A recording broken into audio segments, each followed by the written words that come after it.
ये हिमालय में विराजमान बाबा का धाम है और ये आप सामने देख सकते हैं हिमालय पर्वत है। और हिमालय पर्वत पे आए दिन ये घटनाएं होती रहती हैं क्योंकि बर्फ पड़ता है, ग्लेशियर बनते हैं और ग्लेशियर टूटते हैं। तो जो लोग यहाँ से ऐसी भ्रामक जानकारी फैलाते हैं कि केदारनाथ में ग्लेशियर टूटा है, यात्री परेशान होते हैं, ये ऐसे कुछ भी नहीं है। ये आए दिन यहाँ पे ऐसी घटनाएं होती रहती है क्योंकि हिमालय क्षेत्र है और हिमालय क्षेत्र में ग्लेशियर का बनना और टूटना एक घटना चलती रहती है। और सभी देश विदेश से आने वाले यात्रियों से मेरा यही संदेश रहेगा कि आप यहाँ पे आइए, यहाँ पे सारी व्यवस्थाएं हैं, आप घबराइए नहीं। यात्रा सुव्यवस्थित ढंग से यहाँ पे चल रही है। यहाँ पे स्थानीय लोग, तीर्थ पुरोहित लोग और शासन प्रशासन पूरा यात्रा के साथ कोऑपरेट कर रहा है, यात्रियों के साथ कोऑपरेट कर रहा है। आप लोगों की सारी व्यवस्थाएं यहाँ पे उपलब्ध हैं। आप लोग आइए, आपका स्वागत है, अभिनंदन है। जय श्री केदार। केदारनाथ की एक घटना अभी सामने आई है कि वहां पे जो चौड़ाबाड़ी ग्लेशियर है उससे 4 किलोमीटर ऊपर एक एवलांच, एक हैवी एवलांच की घटना सामने आई है, जो कि एक बड़ी चिंता का विषय भी है।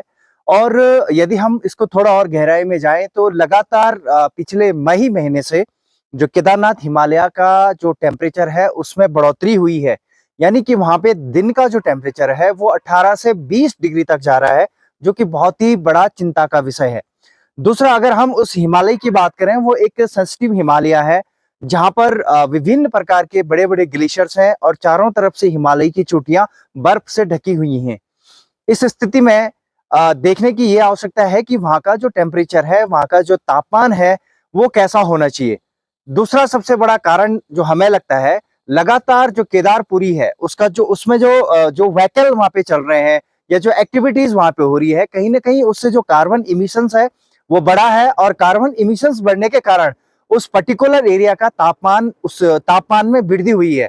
तो इसका असर कहीं ना कहीं उस हिमालय पे पड़ेगा और ये हम सब लोगों के लिए एक चिंता का विषय है, वैज्ञानिकों के लिए एक चिंता का विषय है। क्योंकि आने वाले भविष्य में जो इस तरीके की गड़बड़ियां हैं, पर्यावरणीय गड़बड़ियां हैं, इनमें बढ़ोतरी होने के चांसेस भी हो सकते हैं। क्योंकि बर्फ से एवलांच का आना तभी संभव होता है या तो वहां पे जो ग्लेशियर यानी कि उसके सतह का जो उसके तापमान है, माइक्रो क्लाइमेट है, वो नहीं बन पा रहा है, जिसके कारण वो बर्फ तो गिर रही है लेकिन वो जम नहीं पा रही है। इस एवलांच आने से वहां पे खतरे भी बढ़ सकते हैं। यानी कि वो जब एवलांच आएगा तो उसकी चपेट में कोई भी आ सकता है, क्योंकि वो नीचे की तरफ जो एक मास ऑफ स्नो का लेके चलेगा, तो वो कहीं ना कहीं दिक्कत का सामना करना पड़ेगा।